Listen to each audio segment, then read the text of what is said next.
This is the case of Ernest Hunter. If you would like to know more, please continue watching.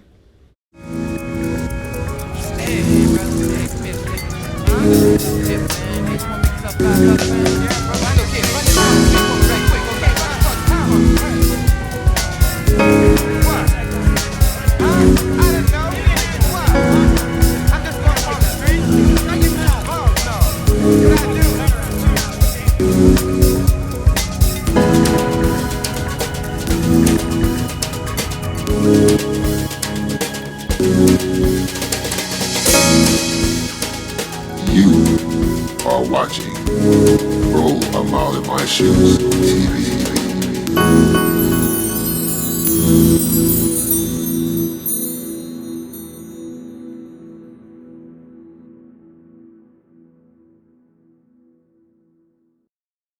On September 13th, 1956, at about 7:30 p.m., Officer Billy Carter of St. Mary's, Georgia Police Department pulled over Vernell Hunter, the wife of Ernest Hunter, and gave her a traffic ticket.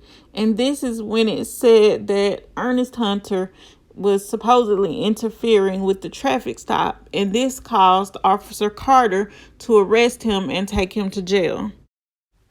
Officer Carter stated that once 22-year-old Ernest Hunter got to jail, when inside the jail, Ernest Hunter swung at Officer Carter, struggled with him, and began to choke him. And Officer Carter claimed that he blacked out and then shot Ernest Hunter, but he does not remember doing so. 3 witnesses backed up Officer Carter's story that him and Ernest Hunter had fought once he was inside the jail. The 2 witnesses stated that Ernest Hunter was choking Officer Carter when he fired his shotgun. There was a local investigation that was held by a coroner's inquest jury that was held on September 15, 1958 in Camden County. The coroner's jury acquitted Carter, ruling that the shooting was justified. As a part of the 1958 investigation, the FBI agents on the case obtained a voluntary statement signed by Officer Carter on November 4th of that year. And they also obtained statements from 3 eyewitnesses of the shooting. Officer Carter's account of what happened before Ernest Hunter got to the jail is a little murky, because this is a case of he said, she said, because you have Ernest Hunter's wife's account of this part of the story, and then you have Officer Carter's account of the story. Now, this is what it said that happened. Vernell Hunter was driving and she was speeding, which caused her to run through a red light on this particular day. Officer Carter saw this and pulled her over, issuing her a traffic ticket in the process. And while he was in the process of doing this, Ernest Hunter walked up and asked him what's going on. Carter told him, "None of your business, move on." And Ernest Hunter supposedly said, "She is my business," referring to his wife, Vernell Hunter. "And no white son of a bitch can tell me to move on." And then Hunter swung at Officer Carter, and Vernell Hunter stepped in between the 2 of them and unfortunately caught the blow of the swing. Carter took out his blackjack, his nightstick, that's what some people call it, and the victim, which is Ernest Hunter, warned him not to use it. Carter then told the victim, Ernest Hunter, he was under arrest, and grabbed him by the back of the pants and pushed him toward the patrol car. The victim, Ernest Hunter, refused to get into the patrol car and his wife, Vernell Hunter, begged him not to take Ernest Hunter to jail, but Officer Carter, being on a power trip that day probably, and probably angry for some other reason, didn't listen to Vernell Hunter. Ernest Hunter then got into the car and Officer Carter drove him to the jail. When they got to the jail, Carter pushed the victim towards the entrance. And once they were at the entrance, the victim, Ernest Hunter, braced himself against the door and swung to face Officer Carter. Officer Carter said the victim, which is Ernest Hunter, pulled away from the door and they both entered the building. He said when the victim, Ernest Hunter, reached the steps leading to the second floor, he turned and punched Carter in the jaw, causing Carter to fall to his knees. Officer Carter pulled out his blackjack, and the victim told Carter that no white son of a bitch was gonna strike him with the blackjack or put him in jail.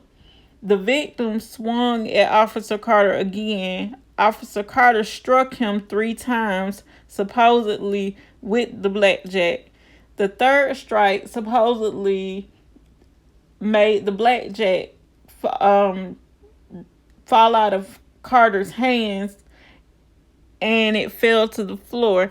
I don't believe this because sometimes it can happen, but the way I'm pretty sure he had a tight grip on that blackjack, that thing was not coming out of that man's hands because he was intending to do some damage to this individual, which I'm pretty sure he was trying to injure him to the point of him losing his life. Because how funny is it that when they were leaving the scene, this man willingly got into the patrol car after. I don't believe a lot of this because who's going to get into a patrol car after they resisted for so long to get into the patrol car willingly and let you take them to jail? And then once they get to jail, they're going to start acting a whole fool. And correct me if I'm wrong, police cars had back seats in the 1950s, if my memory serves me correct, just like the police car that I showed you in the previous clip. Now, I don't know when they started to place prisoners or offenders in the back seat of patrol cars, but what police officer is going to place a criminal in the front seat of the police car with them so that they can have easy access to them, handcuffed or not? This makes no sense to me. I don't understand why he didn't just put him in the back of the police car and then take him to jail, unless that was something new that they started doing later on. But I don't believe that once this man got to jail, he started doing all this and acting a fool. But like most people know, there are blind spots in these prisons and these jails. And just like the inmates know, the police also know where these blind spots are. So this man could have done anything to Mr. Hunter and said he was acting like this or acting like that, or doing or saying this or doing or saying that. And unfortunately, he was not and still is not here to defend himself against this man's words at the time of the trial. So he could have said anything happened. And, back then was the 1950s yet again. So more than likely, it was an all white or mostly white jury. So who do you think the jury is going to believe back then? A white man or a black man? Especially a white man who is a police officer versus an average Joe citizen who is a black man who is not really seen as an equal or a man, so to speak, back then. So, the odds were automatically in his favor, unfortunately, due to the color of his skin. To make matters worse, visitors and detainees that were arriving at the prison at this time all gave corroborating statements, which stated that Officer Carter and Ernest Hunter were fighting, and one person who was visiting the jail, unfortunately I do not have their name, said that Carter said something to the effect of, if you hit me with that blackjack, you son of a bitch, you better kill me. Now, most people know that people will tell people things like this in fights like these. If you hit me or you shoot me, you better make sure you kill me, because when I get back up or when I regain my balance, you gonna wish you had have killed me. So he probably did say this. Now, also, witnesses also stated that they heard a gunshot, and then the rest of the police that were present in the jail, they came to, the spot where the gunshot was heard, and another police officer asked Officer Carter if he was okay, and he said that by this point he came to, because remember earlier in the story I told you that Officer Carter said that he probably fired his gun at Carter, killing him, but he says that he probably did and he reholstered it afterwards, but he can't remember because he quote unquote blacked out. And by this point, when he was coming to or had come to, the police officer was asking him, "Are you all right?" Now, due to the fact that Carter probably did have that altercation or argument with Ernest Hunter, where Ernest Hunter told him, "If you hit me with that blackjack, you better kill me."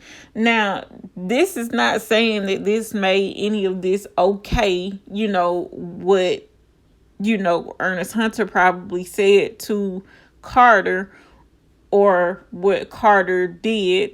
Of course, we know he shot him because, of course, he died due to his, wounds. But this is not saying that it's okay. So even though the jury acquitted him, I think that, like I say, in most of these cases, if somebody can remember their grandfather or great grandfather bragging about, how easy it was to kill a black person. Of course, we know that's not the word that he probably used, but how easy this was, or how they did it and got away with it. They should come forward and, like I always say, give this family some closure, even though it may be his living relatives, which are probably the next generation by now, but still give the family some closure, because every family that's lost somebody to this, either if it be an accident or by the hands of somebody else, no matter if they're a police officer, they deserve closure. But if you guys like this video, please don't forget to like, share, comment, and subscribe, and I'll see you on the next one.